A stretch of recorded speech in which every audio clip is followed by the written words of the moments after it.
శ్రీ సచిదానంద సమర్థ సద్గురు సాయినాథ్ మహారాజ్ కీ జై. ముందుగా సాయి భక్తులందరికీ నమస్కారం అండి. వీడియో చూస్తున్న ప్రతి ఒక్కరిపైన ఆ సాయినాథుని ఆశీస్సులు ఉండాలని, బాబా గారి భక్తులందరూ ఎప్పుడూ కూడా ఆనందంగా సంతోషంగా వారి జీవితాన్ని గడపాలని మనస్ఫూర్తిగా కోరుకుంటూ ఈ వీడియో స్టార్ట్ చేస్తున్నాను ఫ్రెండ్స్. ఇక ఈరోజు సందేశంలో బాబా గారు తన బిడ్డలతో ఈ విధంగా అంటూ ఉన్నారండి.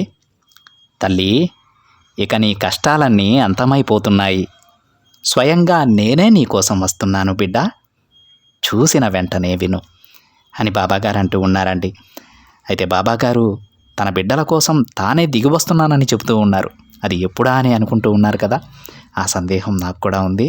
మరి బాబాగారు ఏ విధంగా మనకు తన దర్శన భాగ్యాన్ని కలిగించబోతున్నారో స్వయంగా ఆ తండ్రి మాటలలోనే విందాం.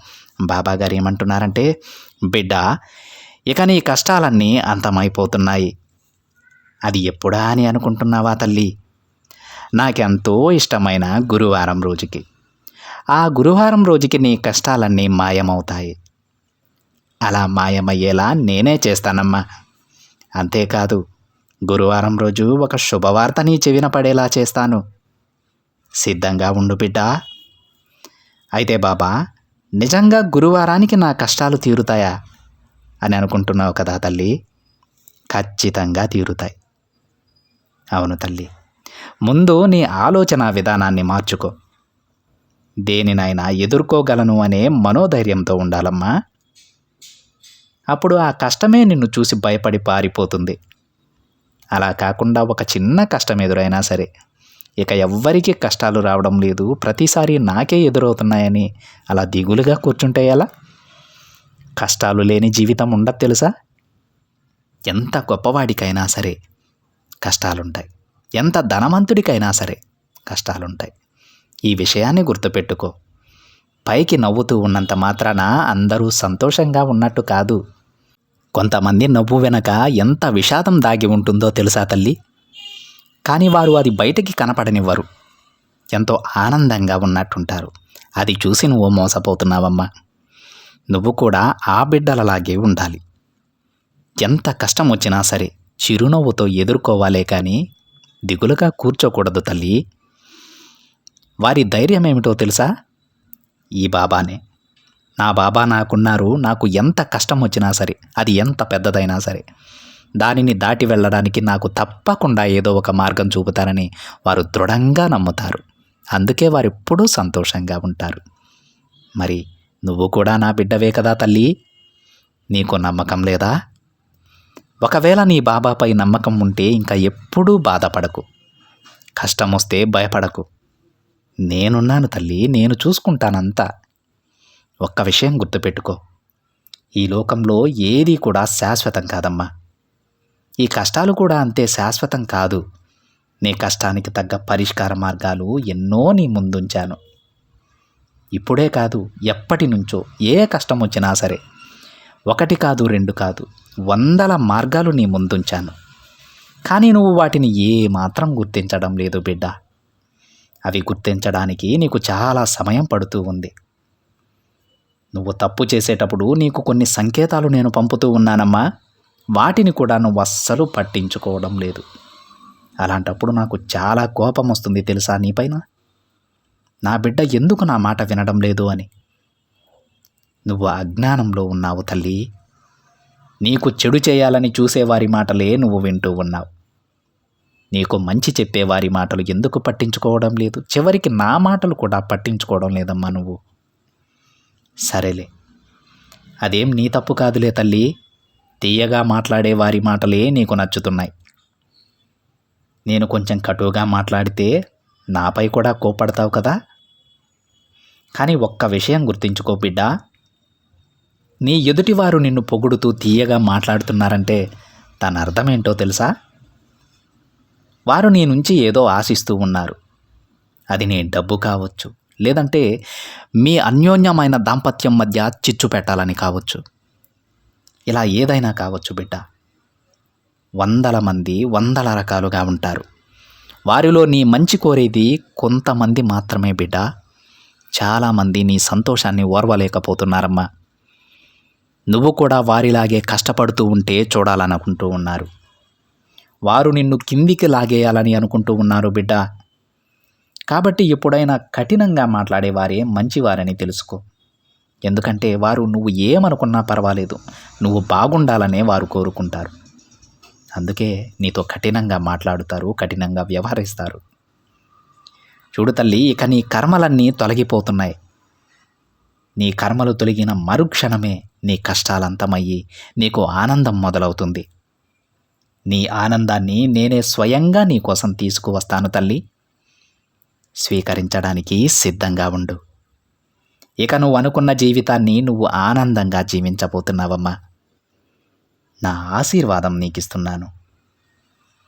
ఇక నీ సమస్య ఏదైనా సరే నాతో చెప్పుకో. నేను ఆ సమస్యకు ఒక గొప్ప పరిష్కార మార్గం చూపిస్తాను.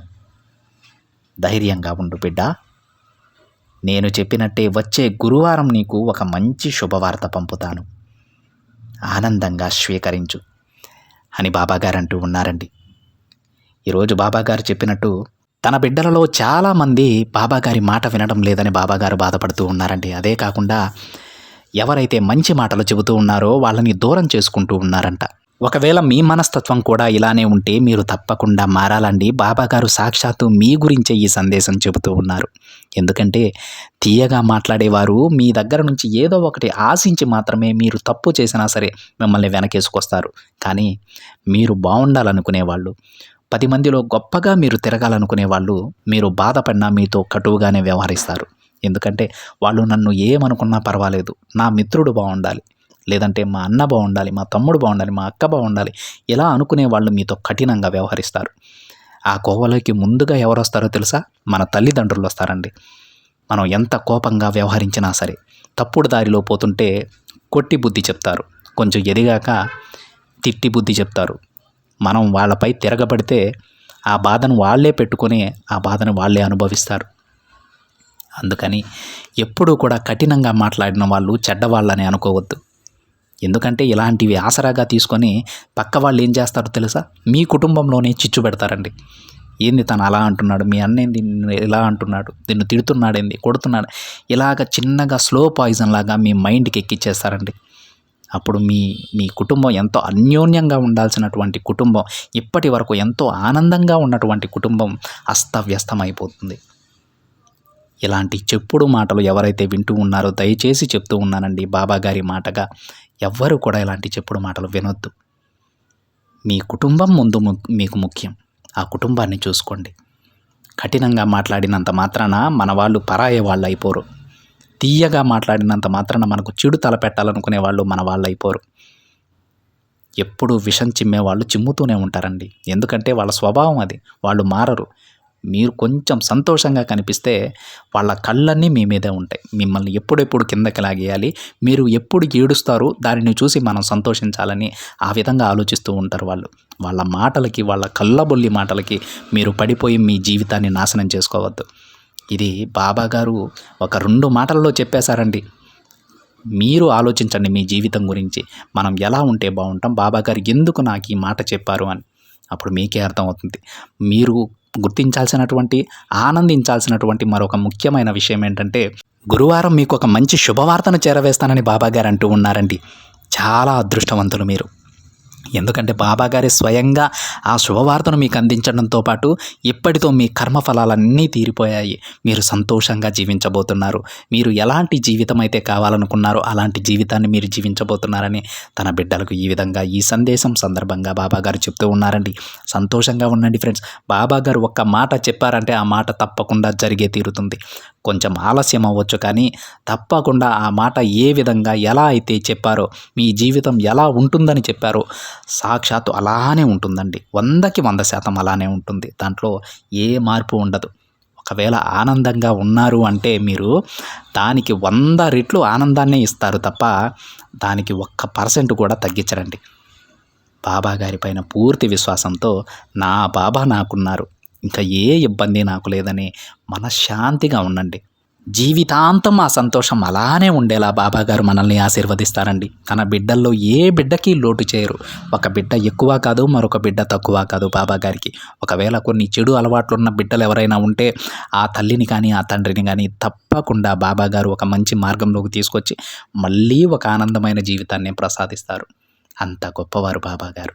అందుకని ప్రతి బాబా బిడ్డ ప్రశాంతంగా ఉండండి, ఆనందంగా ఉండండి. తప్పులు చేయకుండా ఎవ్వరు ఉండరండి. తెలుసో తెలియకో ఏదో చిన్న చిన్న తప్పులు చేస్తూ ఉంటారు.